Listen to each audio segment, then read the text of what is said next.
আসসালামু আলাইকুম ওয়া রাহমাতুল্লাহি ওয়া বারাকাতুহু। ইন্নাল হামদালিল্লাহ নাহমাদুহু ওয়া নাস্তাঈনুহু ওয়া নাস্তাগফির ওয়া নাউযু বিল্লাহি মিন শুরুরি আনফুসিনা ওয়া সাইয়্যাতি আমালিনা।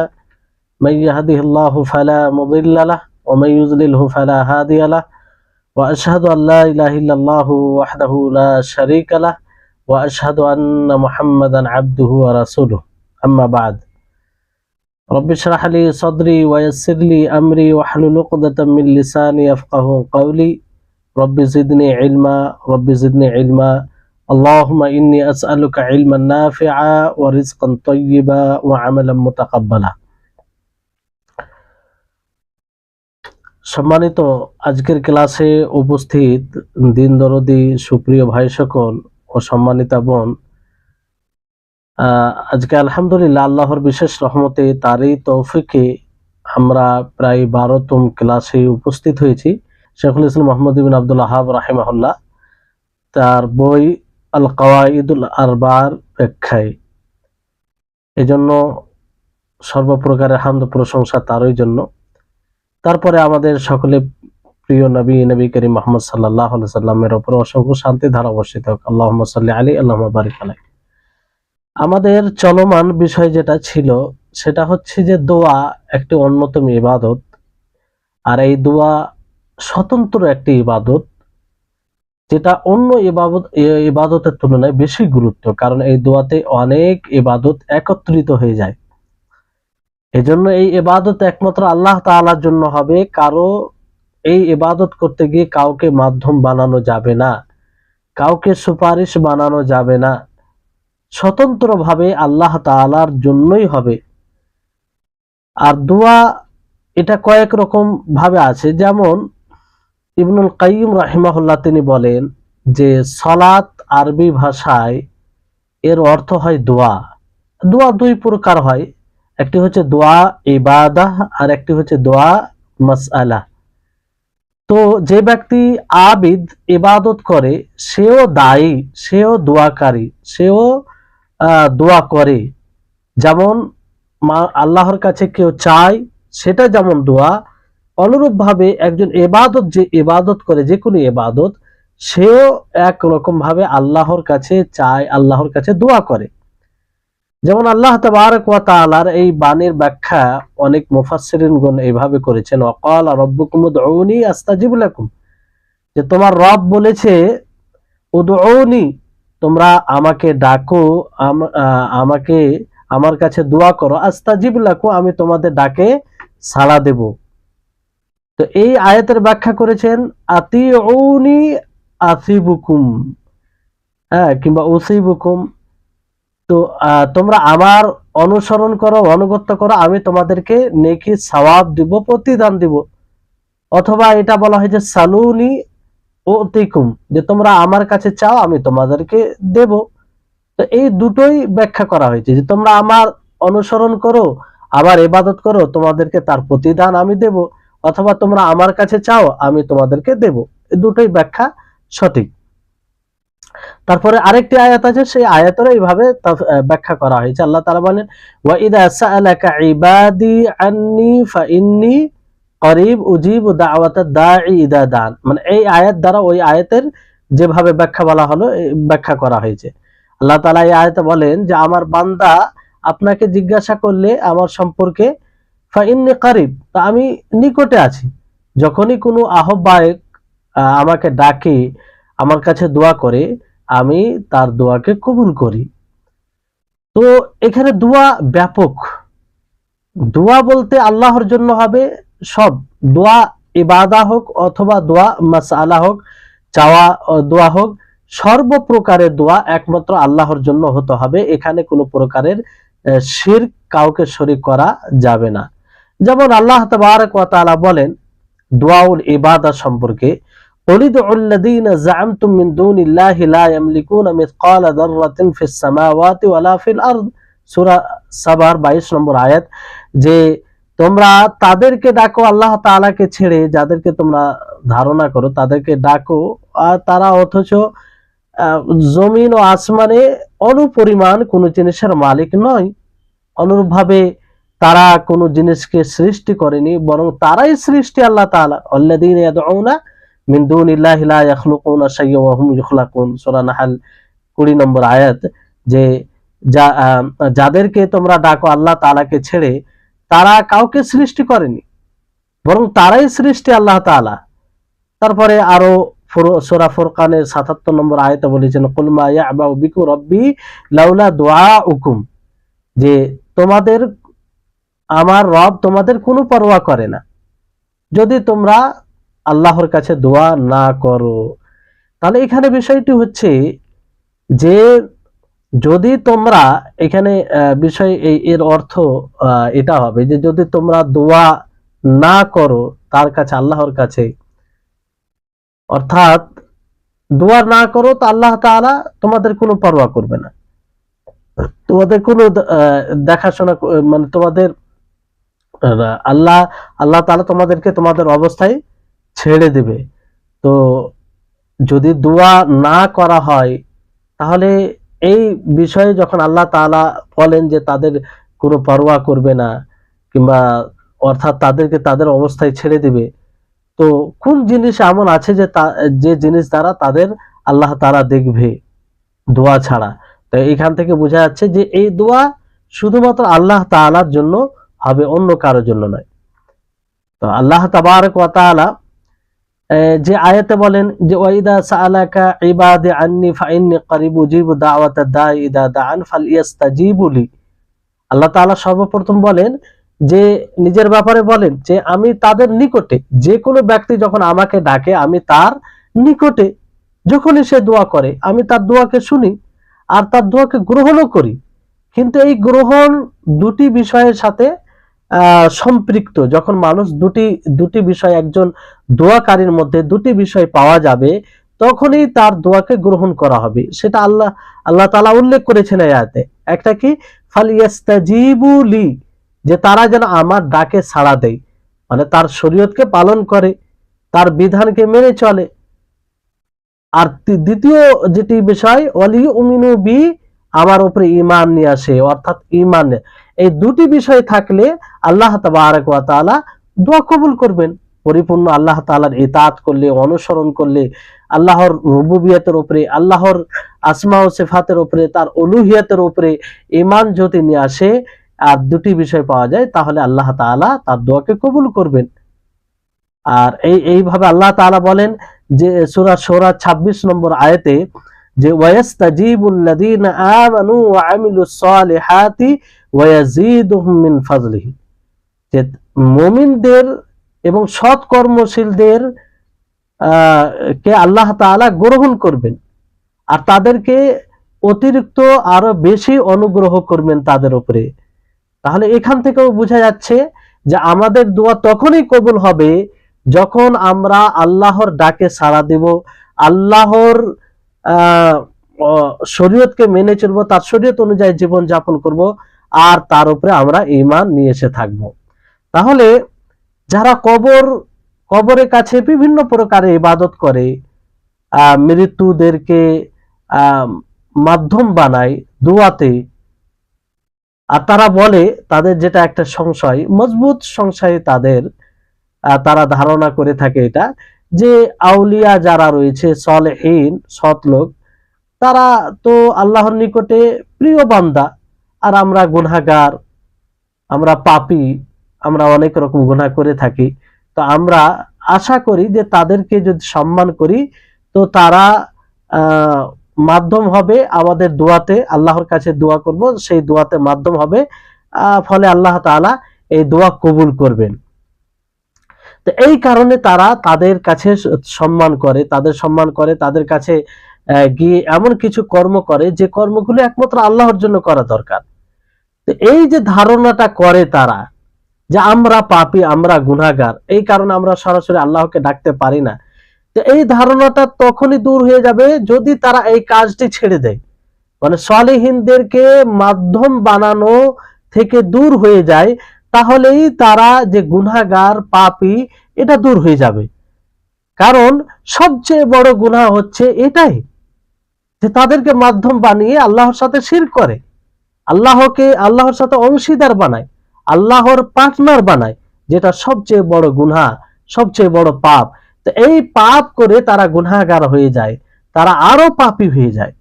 তো এটা যদি তারা ছেড়ে সরাসরি আল্লাহর কাছে দোয়া করে, তাহলে আল্লাহ তাআলা খুশি হবেন, আল্লাহ তাবারক ওয়া তাআলা খুশি হবেন, আল্লাহ তাআলা তাদের ডাকে সাড়া দিবেন। কিন্তু বড় শিরক করে তারা মনে করে যে আল্লাহ তাআলা তাদের সুপারিশকে গ্রহণ করবে, যাদেরকে তারা সুপারিশ বানিয়েছে। তো বিষয়টি হচ্ছে যে মূল ঔষধ হচ্ছে আল্লাহ তাআলার একত্ববাদ, আল্লাহ তাবারক ওয়া তাআলার ইস্তিগফার, অর্থাৎ আল্লাহর নিকটে ইস্তেগফার করা।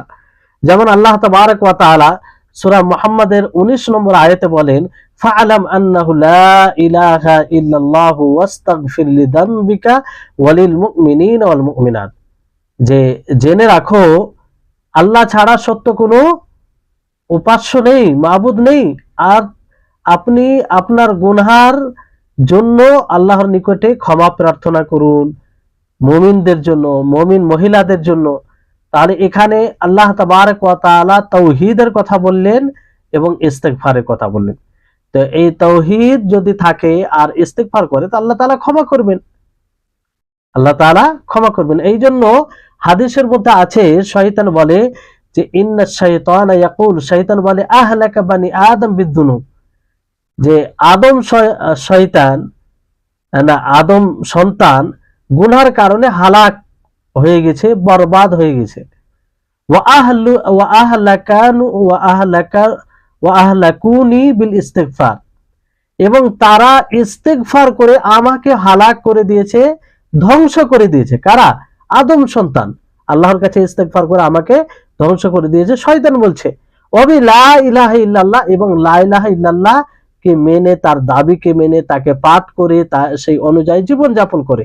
ফালাম্মা রাআইতু যালিকা বাসাসতু ফীহিম আল আহওয়া, যখন এই বিষয়টি আমি প্রত্যক্ষ করলাম তাদের মধ্যে, তখন তাদের মধ্যে আমি অনেক গুনাহ, অনেক পাপ, অনেক প্রবৃত্তি ছড়িয়ে দিলাম। শয়তান বলছে। তাহলে তাওহীদ ও ইস্তেগফার এটি খুব গুরুত্বপূর্ণ জিনিস। তা আমরা যদি যতই পাপী হই না কেন, যতই গুনাহগার হই না কেন, আমরা যদি শিরক ব্যতীত তাওহীদ বাকি রাখি, আল্লাহ তাবারক ওয়া তাআলার একত্ববাদকে স্বীকার করি এবং তার নিকটে ইস্তেগফার করি, তো আল্লাহ তাআলা আমাদেরকে ক্ষমা করবেন, আল্লাহ তাআলা আমাদেরকে ক্ষমা করবেন। এই জন্য বলা হয় যে মানুষ যতই বিপদে পড়ুক না কেন, যদি আল্লাহর একাত্মবাদের সাহারায় তার ওসিলাই দোয়া করে, তো আল্লাহ তাআলা কবুল করবেন। যে সে যেই বিপদে থাক না কেন, যেমন একটি দোয়া আছে, লা ইলাহা ইল্লাল্লাহুল আযীমুল হালিম, লা ইলাহা ইল্লা হুয়া রব্বুল আরশিল আযীম, লা ইলাহা ইল্লা হুয়া রব্বুস সামাওয়াতি ওয়া রব্বুল আরদ রব্বুল আরশিল কারীম। এগুলো এমন এক দোয়া যে মানুষ এই কালেমা দ্বারা দোয়া করলে আল্লাহ তাআলা কবুল করবে, কারণ এতে কালিমাতুত তাওহীদ রয়েছে, এক আল্লাহর একাত্মবাদের কথা বলা হয়েছে। অনুরূপভাবে আমরা ইউনূস আলাইহিস সালামের দোয়া, যে তিনি যখন বিপদে পড়েছিলেন, তিনি যখন মাছের পেটে ছিলেন, সমুদ্রের অন্ধকারে ছিলেন, সেই সময় তিনি এই তাওহীদের কালেমা দ্বারা আল্লাহর কাছে দোয়া করেছিলেন, বিপদ থেকে উদ্ধার চেয়েছিলেন, তো আল্লাহ তাআলা সেই দোয়া কবুল করেছিলেন। ইউনূস আলাইহিস সালামের দোয়া কি ছিল? লা ইলাহা ইল্লা আনতা সুবহানাকা ইন্নী কুনতু মিনাজ জালিমিন, যে তুমি ছাড়া সত্য কোনো মাবুদ নেই, তুমি পবিত্র, আমি জালিম, আমি তো অন্যায় করেছি, নিজের নফসের উপরে জুলুম করেছি। তো যখনই মানুষ একত্ববাদের সাথে আল্লাহর কাছে দোয়া করবে, ইস্তেগফার করবে, তো আল্লাহ তাআলা তার বিপদকে, যে জিনিসটা চাইবে সেটা আল্লাহ তাআলা তাকে দিবে এবং তার বিপদকে দূর করবে। তাই জন্য বিষয়টি হচ্ছে যে শেখুল ইসলাম মুহাম্মদ ইবনে আব্দুল ওয়াহাব রাহিমাহুল্লাহ তিনি মুশরিকিনদের তর্ক সম্পর্কে বলে যে তারা শিরকে আমল করে আর বলে যে আমরা আল্লাহর সাথে শিরক তো করি না, কখনো আমরা আল্লাহর সাথে শিরক করি না, কিন্তু সালেহিনদের নিকটে আমরা যাই, তাদের আশ্রয় গ্রহণ করি, তাদের নিকটে আমরা অবস্থান করি, সালেহিন যারা রয়েছে, যারা মারা গেছে, তাদের কবরে গিয়ে অবস্থান করি, সেখানে তাদের সম্মান শ্রদ্ধা করি। এটা শিরক নয়, এটা তারা শিরক বলে, এটা শিরক নয়। এই জন্য আমরা আল্লাহর সাথে শিরক করি না। কিন্তু বিষয়টি হচ্ছে যে যারা সালেহিনদের নিকটে গিয়ে আশ্রয় গ্রহণ করে, মৃত ব্যক্তি যারা সালেহিন সৎ লোক, তাদের কাছে এমন জিনিস চাই যে জিনিসের উপরে তারা শক্তি রাখে না আল্লাহ ব্যতীত, এটা শিরক, এতে কোনো সন্দেহ নেই। আর যে ব্যক্তি মৃত ব্যক্তিদেরকে কিংবা জীবিত ব্যক্তিদেরকে এমন ভাবে নিজের দোয়ায়, অর্থাৎ দোয়া করবে তার ওসিলাই, বলবে যে তার ওসিলাতে আমাকে ক্ষমা করে দাও, তো এটাও শিরক হবে, এতে কোনো সন্দেহ নেই। কারণ এরকম কোনো আমল আপনি দেখাতে পারবেন না। সাহাবায়ে কেরাম নবী করিম মুহাম্মদ সাল্লাল্লাহু আলাইহি সাল্লামের জীবদ্দশায় তারা বলেছেন, আল্লাহ তাআলাকে এইভাবে দোয়া করেছেন যে হে আল্লাহ, তুমি নবীর ওসিলাতে আমাকে ক্ষমা করে দাও, এরকমটা বলেছেন? কখনো বলেনি, কখনো কোনো রিওয়ায়াত পাবেন না। দোয়া করাতে নবী সাল্লাল্লাহু আলাইহি সাল্লামের জীবদ্দশায় তার ওসিলা নিয়েছেন, কেমন করে? যে আল্লাহর নবীকে বলেছেন যে আপনি আমাদের জন্য দোয়া করুন, এইভাবে। বুঝতে পেরেছেন? তাহলে বিষয়টি হচ্ছে যে সালাত এটাও আল্লাহ তাআলার কাছে দোয়া করা, এটা দোয়া ইবাদত, দোয়া মাসালা, যেটাই হোক না কেন, যখন মানুষ কবরের উদ্দেশ্য করে সেখানে গিয়ে সাজদা করুক, সালাত আদায় করুক, আর অবনত হোক, সেখানে গিয়ে এমন কিছু করুক, এমন কিছু কর্ম করুক, যে কর্ম, যে ইবাদত, যে ইবাদত, যে অবস্থান একমাত্র আল্লাহর জন্য করা উচিত, সেটা যদি করে তো সেটি এক প্রকার শিরক হবে, এবং তার জন্য আল্লাহর ইবাদতে অন্য কাউকে শরীক করা হবে। সেটা দোয়ায়ে মাসালা হোক, দোয়ায়ে ইবাদা হোক, যেটাই হোক না কেন। এই হচ্ছে বিষয়। এই জন্য কোনো ব্যক্তি যদি সেখানে গিয়ে সালাত আদায় করে কবরের নিকটে গিয়ে, অথবা সেই উদ্দেশ্যে সফর করে, তো এটা তার জন্য কোরবানি দেওয়া হবে, তার জন্য পরিশ্রম করা হবে, যেটা একমাত্র আল্লাহর জন্য হওয়া উচিত ছিল, তো এটা শিরক হবে। এজন্য যখনই কোনো মুসলিম মুশরিকিনদের আকীদা জানবে, তাদের আমলে কি ধারণা কবর জিয়ারতের বিষয়ে, তো এটা স্পষ্ট হবে যে তাদের ধারণা, তাদের আমল শিরক, দুটোই শিরক, এতে কোনো সন্দেহ নেই। আর এটা সবচেয়ে বড় জঘন্য অপরাধ।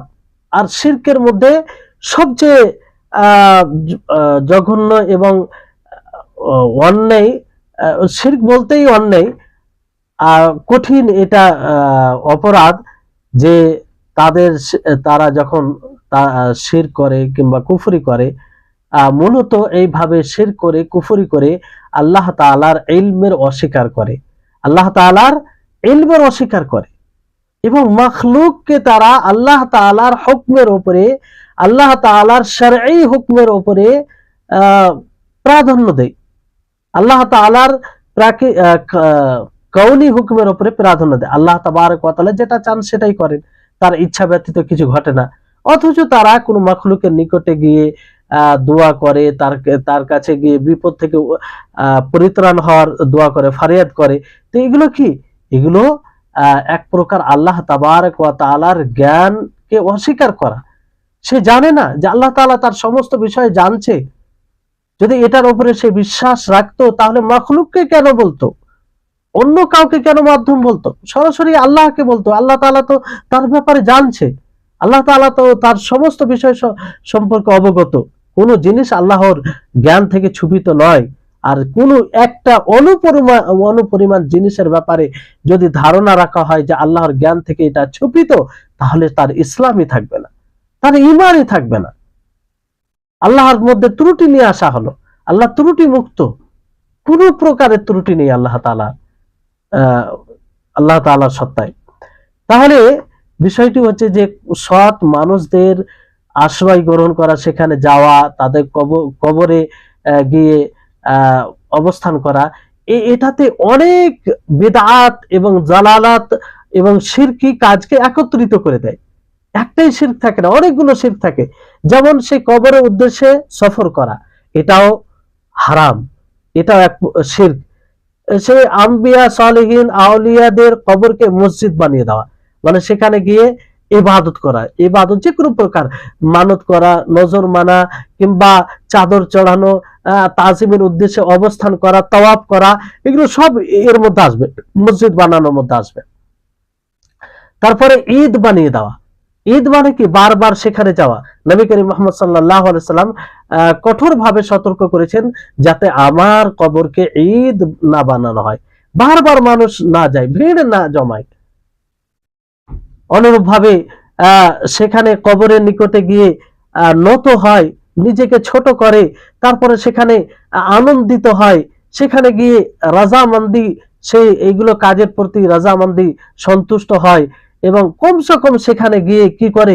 চুপ্পি অবলম্বন করে, চুপ থাকে তার তাজিমের উদ্দেশ্যে, এবং সেই কবরগুলোকে পাকাপোক্তা করে, সেই কবরে সেখানে গিয়ে জবাই করে, কবরে যে ব্যক্তি আছে তার জন্য, তার নামে, অথবা সেই কবরে তওয়াফ করে, কিংবা সেই কবরের নিকটে আশেপাশে সালাত আদায় করে।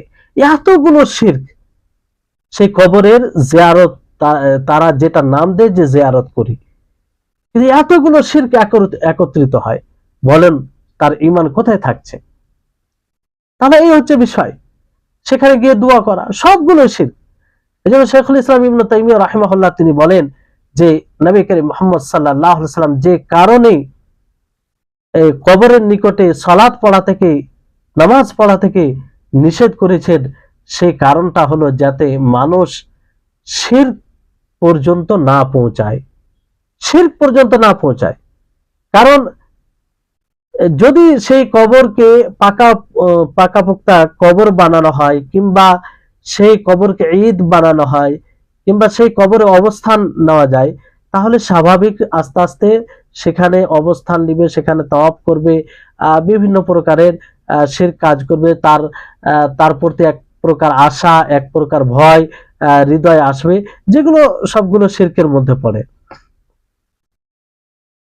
এজন্য দেখবেন যারা এইগুলো করে, তারা কিছু কবরের জন্য বছরে কোনো একটা দিনকে খাস করে, সেই দিন সেই কবরের নিকটে সফর করে, মুহররম মাসে, কেউ রজব মাসে, কেউ শাবান মাসে, কেউ আবার জিলহিজ্জা মাসে, কেউ আবার ফের অন্য মাসে।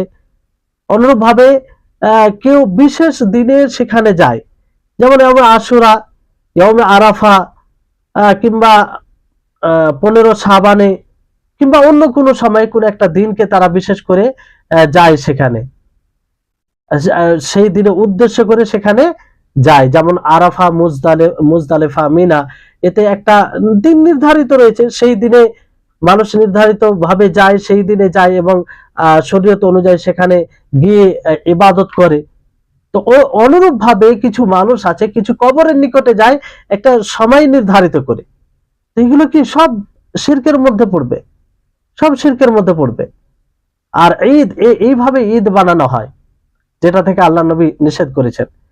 তো যে কোনো শহরে সফর করা, কোনো কবর, যে কোনো জায়গায় যদি আল্লাহর ওলি থাকে আর সেখানে দাফন করা হয়, তো সেই কবরের উদ্দেশ্যে সফর করা নির্ধারিত সময়ে, কিংবা নির্ধারিত সময়ে, কিন্তু কোনো বিশেষ কোনো কবরকে মনে করে নয়, কিন্তু যে কোনো কবরকে মনে করে দোয়ার উদ্দেশ্যে, তো এটি ইবাদত হবে।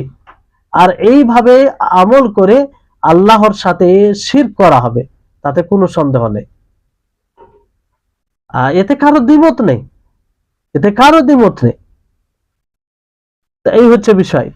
অনেক মানুষ দেখবেন, কত মানুষ জালালাত, গুমরাহি, অজ্ঞতায় পড়ে রয়েছে, আর প্রকৃত ইবাদতকে না বোঝার ফল, কিংবা তাওহীদকে না বোঝার ফলাফল এগুলো। অনেক মানুষ অমুক কবরের নিকটে যায়, অমুক ওয়ালি, অমুক পীর, অমুক তমুক, এরকম অনেক কিছু আছে। তারা বাস্তবে সৎ হতেও পারে, আল্লাহু আলাম, যদি মেনেও নেওয়া যায় যে তারা সৎ ছিল, তাহলে তাদের কবর নিকটে তারা যায় আর বলে যে আমরা হজ করতে যাচ্ছি, আমরা হজের উদ্দেশ্যে সেখানে যাচ্ছি। তো সেখানে একত্রিত হয়, যেমন হজ করার জন্য বিশেষ প্রস্তুতি নিয়ে মানুষ যায়, অনুরূপ ভাবে এটার জন্য বিশেষ প্রস্তুতি নিয়ে যায়। যেমন ভারতবর্ষে আজমির, সেখানে গিয়ে অনেকেই এটা মনে করে যে তার কারো সেখানে যাওয়া, জিয়ারত করা, এটা হজের সমতুল্য। নাউজুবিল্লাহ, কত বড় জালালাত, গুমরাহি, শরীয়ত রচনা শিরক করে। এই হচ্ছে বিষয়। অথচ আল্লাহর নবী বলেছেন নিজের কবরের ব্যাপারে বলেন, লা তাত্তাখিযু কবরি ঈদান, যে তোমরা আমার কবরকে ঈদ বানায় না, তোমরা আমার কবরকে ঈদ বানায় না। তো কোনো মাইয়েত মৃত ব্যক্তির জন্য নত হওয়া, সে অলি হোক না কেন, সে সত্র হোক না কেন, এটা জায়েজ নয়। কোনো মুসলিম এই উদ্দেশ্যে সেখানে যেতে পারে না। এক প্রকৃত আল্লাহর ওয়াহিদ বান্দা, আল্লাহর একত্ববাদ স্বীকারকারী, সে আল্লাহকেই মুখাপেক্ষীহীন মনে করে, আল্লাহকেই সর্বগুণে পরিপূর্ণ মনে করে, তার কোনো শরিক নাই, এটা সে মনে করে এবং এটাকে বাস্তবায়ন করে। কোনো মাখলুককে তার সাদৃশ্য দেয় না, কোনো মাখলুককে নাফা নোকসানের মালিক মনে করে না। আর তার ব্যক্তিগত বিষয়ে তাকে নাফা নোকসানের মালিক মনে করে না, তো অন্যের নাফা নোকসান লাভ লসের মালিক কি করে মনে করবে? তো এই হচ্ছে বিষয়। তাহলে এই কবর জিয়ারতের নামে মানুষ অনেকগুলো শিরক করে। এই জন্য আব্দুর রহমান বিন হাসান আলু শেখ রাহিমাহুল্লাহ তিনি বলেন যে দোয়া এমন একটি ইবাদত, যেই দোয়াতে অনেকগুলো ইবাদত একত্রিত হয়, যে যেটা অন্য ইবাদতে একত্রিত হয় না।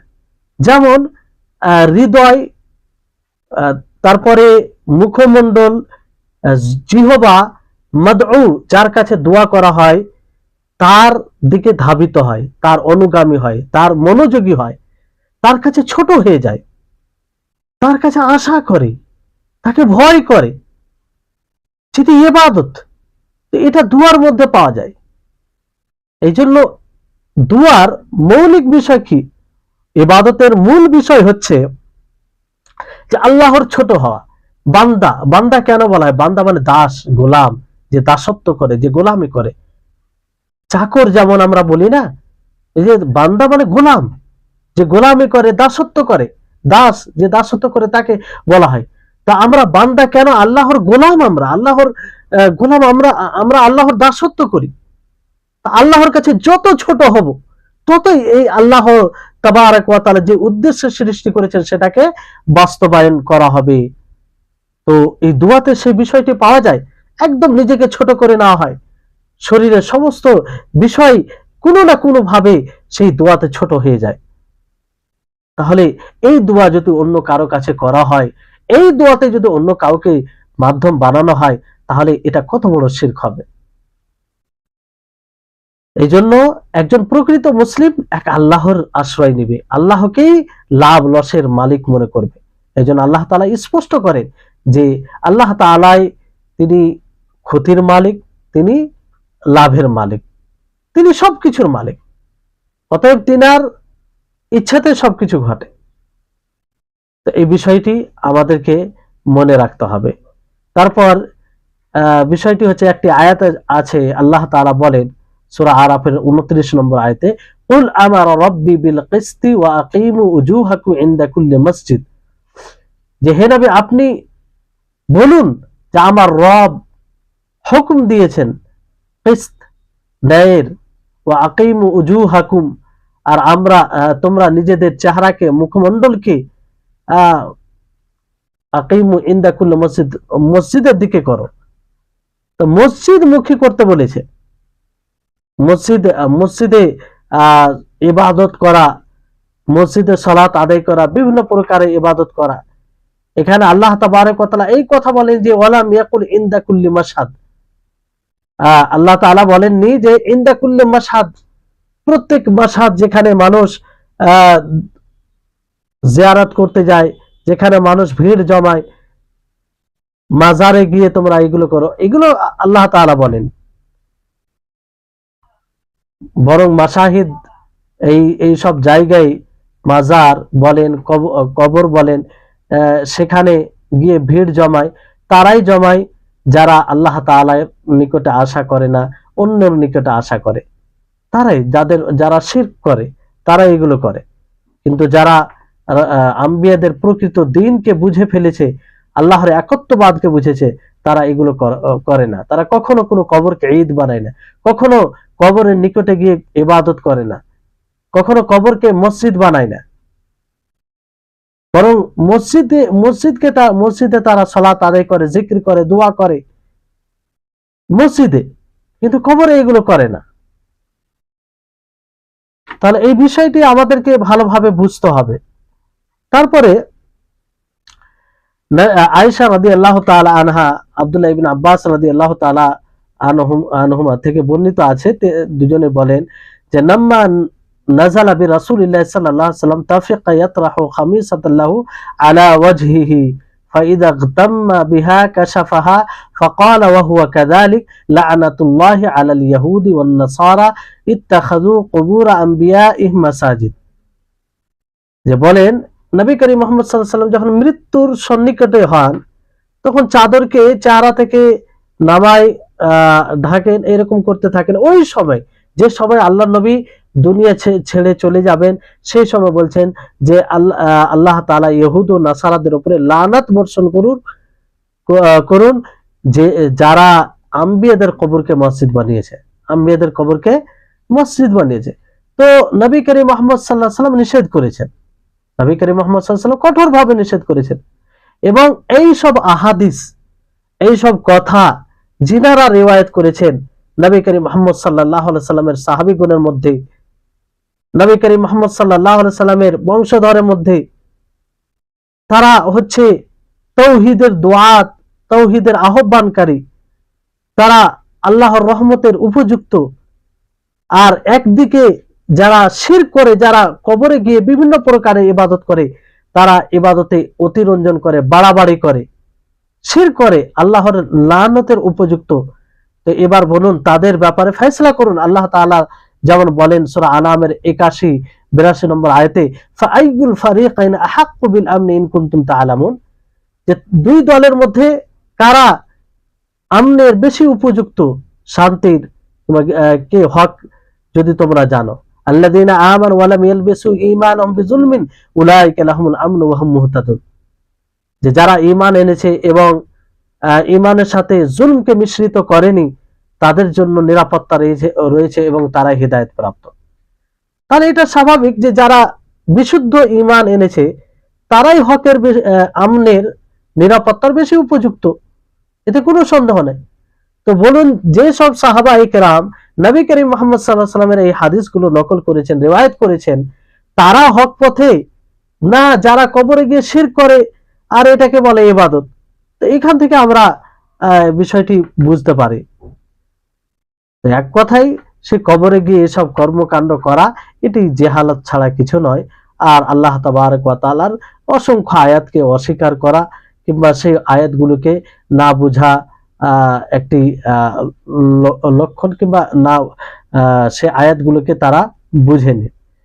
কারণ আল্লাহ তাবারক ওয়া তাআলা তিনি অসহায়ের, যারা অসহায় নিরুপায় তাদের কথাকে শুনে আল্লাহ তাআলা তিনি বিপদকে দূর করেন, তিনি ছাড়া কোনো আশ্রয় স্থান নেই।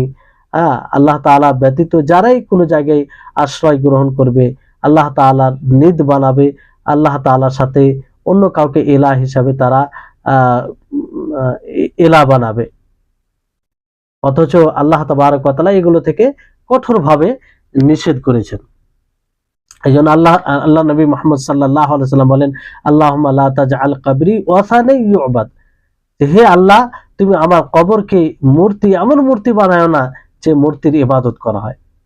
আল্লাহ নবী নিজের কবরের জন্য যদি এই দোয়া করে, তাহলে বলুন অন্য কারো কবরকে কিভাবে মূর্তি বানানো যাবে? হয়তো যারা এগুলো করে তারা বলবে যে আমরা মূর্তি বানাইনি, আমরা তো তাদের সম্মানে খিদমতে এগুলো করি। এগুলো সব তাদের বাক্য, তাদের নাম দেওয়া, কিন্তু বাস্তব তো এটাই, যেগুলো কর্মকাণ্ড হয় সেগুলো ইবাদত। তো যেমন ভাবে মূর্তির সামনে অমুসলিমরা মাথা নত করে, সাজদা করে, পূজা পাঠ করে, অনুরূপ ভাবে আজকে বর্তমান সময়ে নামধারী মুসলিমরা কি করে? কবরে গিয়ে সবকিছু করে। এটার আশঙ্কাই তো আল্লাহ নবী মুহাম্মদ সাল্লাল্লাহু আলাইহি ওয়াসাল্লাম আল্লাহর কাছে দোয়া করেছিলেন যে আমার কবরকে এমন মূর্তি বানায় না যে সেখানে ইবাদত করা হবে। যদি এটা ভালো হতো তাহলে আল্লাহ নবী এই দোয়া কেন করতেন? তাহলে এই বিষয়টি বুঝতে হবে আমাদের সকলকে। তারপরে বিষয়টি হচ্ছে যে এই সব বিষয়, যেমন ধরুন যে কবরের কোনো কবর কবর কবরকে এবং কবরের আশপাশ জায়গাকে একটা মানুষের ভিড় জমানোর জায়গা বানিয়ে নেওয়া কিংবা সেটাকে ইবাদতের স্থান বানিয়ে নেওয়া, এগুলো হচ্ছে বাতিল। আর মূলত আল্লাহ তাবারক ওয়া তাআলার ঘরের বিরুদ্ধে তারা একটি স্থান তৈরি করেছে। কারণ তারা সেখানে গিয়ে সেই জায়গায় এমনই এমনই তাজিম করে, সেই কবরের বলেন, সেই কবরে যে আছে তার যে তাজিম তারা আল্লাহ তাআলার জন্য করে না। সেখানে গিয়ে তারা অবস্থান এমন ভাবে করে যে অবস্থান অন্য জায়গায় তারা করে না। সেখানে গিয়ে অবস্থান করে যে জায়গায় যায়, যে সেখানে যে আছে তার কাছে তার ব্যাপারে ধারণা রাখে যে সে নাফা নোকসানের মালিক, সে লাভ লসের মালিক। এই হচ্ছে বিষয়। এগুলো অতিরঞ্জন এর হচ্ছে মৌলিক কারণ, যে অতিরঞ্জন বাড়াবাড়ি কবরে তারা বাড়াবাড়ি করেছে, যেটা শিরক হওয়ার কিংবা শিরক মানুষের শিরকে চলে যাওয়ার অন্যতম কারণ বাড়াবাড়ি করা। এজন্য নবী করিম মুহাম্মদ সাল্লাল্লাহু আলাইহি সাল্লাম কবরস্থানে নামাজ পড়া থেকে নিষেধ করেছেন। আর নবী করিম মুহাম্মদ সাল্লাল্লাহু আলাইহি সাল্লাম তার কবরকে আয়েশা রাদিয়াল্লাহু তাআলা আনহার রুম থেকে, গোরফা থেকে বের করার অনুমতি দেওয়া হয়নি। এই কারণে যে তার কবরকে মূর্তি বানিয়ে নেবে। আজকে দেখুন সুরক্ষিত আছে, বাইরে যদি থাকতো তাহলে মানুষ কি করত? সামান্য এক অলি, যে হয়তো অলি সালেহ, তার কবরকে কত ধারণায় মানুষ সেখানে বিভিন্ন প্রকারের ইবাদত করতে আরম্ভ করে। তো নবী কবরকে যদি উন্মুক্ত ছেড়ে দেওয়া হতো তাহলে কি অবস্থা হতো? এই জন্য নবী করিম মুহাম্মদ সাল্লাল্লাহু আলাইহি সাল্লাম এইসব আশঙ্কা করেছিলেন। কারণ পূর্বে এটা নতুন নয়, পূর্বে ঘটেছিল, ইহুদি ও নাসারারা তাই করেছিল। এই জন্য তাদের উপরে লানতের বদদুয়া করেছেন আল্লাহ নবী। তো নবী করিম মুহাম্মদ সাল্লাল্লাহু আলাইহি সাল্লাম এটা আশঙ্কা করেছিলেন। তারপরে দেখবেন যে অনেক সময় কিছু লোক আছে যারা এগুলো করে, আর এগুলোকে শরীয়তের অংশ ভাবে, শরীয়তের ইবাদত বলে। সবচেয়ে বড় অন্যায় হচ্ছে যে যেটা শরীয়তের অংশ নয়, যেই বিষয়গুলোকে শরীয়ত উৎখাত করার জন্য, শরীয়ত একদম শেষ করার জন্য আল্লাহ তাআলা শরীয়তকে নাজিল করেছেন, আম্বিয়া রসুলকে পাঠিয়েছেন, সেগুলোই তারা দ্বীনের অংশ ভেবে নিজে করে এবং অন্যদেরকে সেই দিকে আহ্বান করে। এটা বড় একটা অন্যায়, এটা একটা বড় অন্যায়। আবু হুরায়রা রাদিয়াল্লাহু তাআলা আনহু থেকে বর্ণিত, তিনি বলেন যে রাসূল সাল্লাল্লাহু আলাইহি সাল্লাম বলেছেন, লা তাজআলু বুয়ুতাকুম কুবুরা ওয়া লা তাজআলু কবরি ঈদান ওয়া সাল্লু আলাইয়া ফা ইন্না সালাতাকুম তাবলুগুনি হাইসু কুনতুম। যে তোমরা তোমাদের বাড়িকে কবর বানায়ো না, আর আমার কবরকে ঈদ বানায়ো না, আর আমার উপরে তোমরা দরুদ পাঠ করো, কারণ তোমাদের দরুদ তোমরা যেখানেই থাকো না কেন আমার নিকটে পৌঁছে দেওয়া হয়, পৌঁছে যায়। তাহলে আল্লাহর নবী বাড়িকে কবর বানাতে নিষেধ করেছেন। বাড়িকে কবর কিভাবে বানানো হয়? যে একদম সালাত না আদায় করা। কারণ সালাত আদায় কোথায় করা যায় না? কবরে সালাত আদায় করা যায় না। তো দেখুন আল্লাহ নবী এই হাদিস থেকে কি মানে পয়গাম দিচ্ছেন, যে তোমরা বাড়িকে কবর বানায় না, অর্থাৎ বাড়িতে সালাত আদায় করো, বাড়িতে আল্লাহর ইবাদত করো, সবসময় কোরআন তেলাওয়াত করো কিংবা আরো কিছু ইবাদত করো, যাতে বাড়ি কবর না হয়ে যায়। তার মানে কবরে কোনো প্রকারের ইবাদত কবরকে লক্ষ্য করে করা যাবে না, বিশেষভাবে সেখানে ইবাদত করা যাবে না। আর আল্লাহ নবী অনুরূপভাবে বললেন যে তোমরা আমার কবরকে ঈদ বানাও না, মানে বারবার আমার কবরের নিকটে আসো না। তো যে কারণে মানুষ তার কবরে যাবে আল্লাহ নবীকে সালাম দেওয়ার জন্য, দরুদ পাঠ করার জন্য, সেটাও আল্লাহ নবী বললেন স্পষ্ট করে যে তোমরা যেখানে আছো সেখানেই তোমরা সেখান থেকে দরুদ পাঠ করো, এই দরুদ পৌঁছে যাবে আমার নিকটে। তাহলে এর চাইতে সুস্পষ্ট কথা আর কি হতে পারে বলুন? এই জন্য বাড়ি থেকে বিশেষ করে সফর করে যাওয়া মদিনাতে এই উদ্দেশ্যে যে আল্লাহ নবীর উপরে দরুদ পাঠ করবো, তার কবর জিয়ারত করব, এটা হারাম, এটা হারাম, জায়েজ নয়। হ্যাঁ, আপনি মসজিদে নববীর জিয়ারতের উদ্দেশ্যে যেতে পারেন, তার জন্য সফর করা জায়েজ আছে, এতে কোনো সন্দেহ নেই। কিন্তু নবী করিম মুহাম্মদ সাল্লাল্লাহু আলাইহি সাল্লামের জিয়ারতের উদ্দেশ্যে সফর করা এটা হারাম, এটা হারাম, এটা হারাম। তা ভালো করে মনে রাখতে হবে। তাহলে এই হচ্ছে বিষয়। তারপর আসুন যে নবী করিম মুহাম্মদ সাল্লাল্লাহু আলাইহি সাল্লাম কবরের মানে কবরে যে সফর করে যাবে কবরে, এই থেকে আল্লাহ নবী নিষেধ করেছেন।